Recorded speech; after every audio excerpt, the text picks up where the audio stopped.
नौजवानों को एक ही बात हम कह रहे हैं, इंसान के बच्चे बन जाओ यार। लड़कियों से दोस्तियां छोड़ दो, शादी करो। मिक्सचर प्रोग्राम की वीडियोस देखने के लिए हमारा चैनल सब्सक्राइब कीजिए और बेल आइकॉन पर क्लिक कीजिए ताकि आप हमारी तमाम आने वाली वीडियो से बाखबर रह सकें। सुनने वालों को अस्सलाम वालेकुम। आज हमारे साथ मौजूद है नौजवान दिलों की धड़कन मुफ्ती तारिक मसूद। आजकल बहुत ज़्यादा मशहूर हैं, बहुत ज़्यादा उनको पसंद भी किया जाता है। सर पहले तो ये सर कि आपसे मुलाकात करना बड़ा मुश्किल हो गया। पहले जामिया रशीद हम गए, उन्होंने कहा अभी आएंगे, परसों आएंगे, यहाँ पढ़ाते भी हैं। फिर यहाँ पर आए तो हमको तवक्को नहीं थी सर मिलने की। तो सर पहले से मुझे आपसे सवाल ये करना है, यूनिवर्सिटी में आजकल बड़ी बहस चल रही है, तो अगर कोरोना के हवाले से जो अमवात वगैरह हो रही है, तो अमवात के बाद बहुत अब जिनके आगवा वगैरह नहीं होते तो वो उनके जो आज़ा जो है वो डोनेट कर देते हैं। तो इस्लाम की रोशनी में सर बताएंगे कि जायज़ है आज़ा वगैरह डोनेट करना? नहीं, ऐसा जायज़ नहीं है। मरने के बाद किसी के आप पार्ट्स को, कोई इंसान स्पेयर पार्ट की शॉप नहीं है कि जैसे पुरानी गाड़ियों में से आप पार्ट्स निकाल के नई गाड़ियों में लगा देते हैं ना। असल में जो गैर मुस्लिम है ना, वो तो एक ही चीज़ को देखते हैं कि वो मेडिकली ये फ़ायदेमंद है, बस इसको देखते हैं। इसको नहीं देखते कि इसमें इंसानियत की कितनी तौहीन है। मैं लोगों से कहता हूँ ना, जो मज़हब को नहीं मानता तो फिर उसको तो मुर्दे को दफनाना भी नहीं चाहिए, इसलिए कि दुनिया में इतनी गुर्बत है, बहुत से गरीब जगहों पे लोगों को गोश्त खाने को नहीं मिलता। तो जो आदमी मर गया है तो बेहतर है उसके तिक्के विक्के बना के और कबाब बना के, कोफ्ते बना के बेच दिए जाए गरीब इलाकों में। तो इंसानियत को फ़ायदा तो इसमें भी है। कितने लोग भूख से मरने से वाले बच जाएंगे।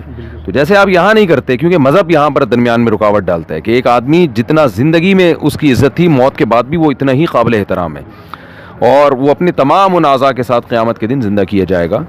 तो इसलिए एक चीज़ को अपने ऊपर मुसल्लत कर लेना, इस मेडिकल साइंस को, हर चीज़ में, तो इसके अलावा भी दुनिया में गम बहुत हैं। तो इंसानियत की अगर ये चीज़ वैसे भी जब बढ़ेगी तो उसका नुकसान ये होगा कि लोग इंसानी लाशों की तौहीन शुरू करेंगे फिर।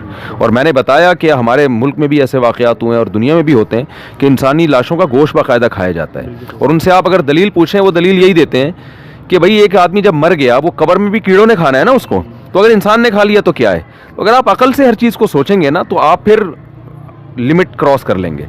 तो इसलिए इस बारे में जो एक उसूल है, जो जितने भी आसमानी मज़ाहिब हैं, चाहे वो यहूदी हो, ईसाईयत हो, इस्लाम हो, एक ही बात करते हैं कि जो दुनिया से चला गया आपने उसको इज़्ज़त के साथ दफन करना है। जब तक आपकी निगाहों के सामने आपने उसको इज़्ज़त देनी है। तो बाकी जो इलाज के दूसरे जितने भी तरीक़े हैं उनको इख्तियार किया जा सकता है, उसमें कोई हर्ज नहीं है। बहुत अच्छी बात की, बहुत ज़बरदस्त बात की और बहुत मालूमाती बात की है। तो दूसरा सवाल मुझे प्राइस बॉन्ड के हवाले से करना है। सर प्राइस बॉन्ड आज बहुत ज़्यादा रोज में शुरू से चलता हुआ आ रहा है, बहुत सारे मेरे ख्याल से मतलब जायज़ भी करार दिया। आप इसके बारे में सर क्या करेंगे? प्राइस बॉन्ड हराम है या? प्राइस बॉन्ड तो बिल्कुल हराम है, सूद है ना आप एक, और गरर भी है। तीन चीज़ें इस्लाम में हराम है, एक सूद हराम है, एक जुआ हराम है, गरर। गरर कहते हैं गैर यकीनी ख़रीदो फ़रोख्त। मिसाल के तौर पर उड़ता हुआ परिंदा आप ख़रीद रहे हैं जो आपके कब्ज़े में नहीं है, तो उसमें यह है कि पता नहीं वो होगा कि भी नहीं होगा। तो आप जब पैसे लगाते हैं प्राइस बॉन्ड में, तो ये रकम आपकी एक शर्त है, मुआहदा है कि अगर आपका नाम आया तो ये रकम उतनी ही ज़्यादा बड़ी रकम को खींच के लाएगी। हाँ, और ये ऐसा लोग कहते हैं ये मुआहदा नहीं है क्योंकि बाज़ दफ़ा इनाम नहीं भी निकलता।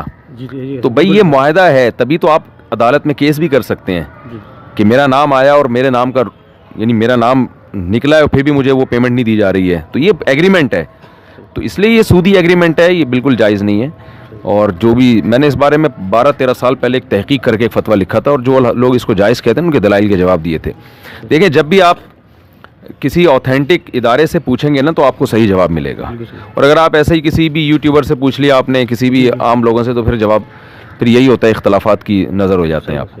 सर वो छोटा सा सवाल, सर डॉक्टर जाकिर नाइक को आजकल नौजवान बहुत सुनते हैं, बल्कि पूरी कौम आजकल सुनती है, उसके बारे में सर क्या मौक़िफ़ है? क्या लेक्चरर उनका सुनना चाहिए नक्शे कदम पे? डॉक्टर जाकिर नाइक तो सारी दुनिया सुनती है, तो बहुत अच्छा करती है। तो यही मुझे जानना था, क्योंकि थैंक यू सर, बहुत बहुत शुक्रिया। हाँ, बहुत अच्छा करती है। मेरी 2 मुलाकातें भी हैं उनसे। बहुत ज़बरदस्त आदमी है माशाल्लाह, पूरी दुनिया में काम कर रहे हैं। सर मौलाना तारिक अमील से मुलाकात हुई है? हाँ, अल्हम्दुलिल्लाह, उनसे तो ज़्यादा होती है मुलाकात। जी। सर आखिरी सवाल नौजवानों को, सर थोड़ा सा कोई पैगाम अगर देना चाहें आप? नौजवानों को एक ही बात हम कह रहे हैं, इंसान के बच्चे बन जाओ यार। लड़कियों से दोस्तियां छोड़ दो, शादी करो। सही बात है। इस्लाम जो है ना, आपको गर्लफ्रेंड एक भी रखने की इजाज़त नहीं देता, बीवियां 4 रखने की इजाज़त देता है। तो जो इस्लाम ने आपको गुंजाइश दी है आप उससे फ़ायदा नहीं उठा रहे, और जो नाजायज़ है आप उसमें आप बढ़ते चले जा रहे हैं आगे।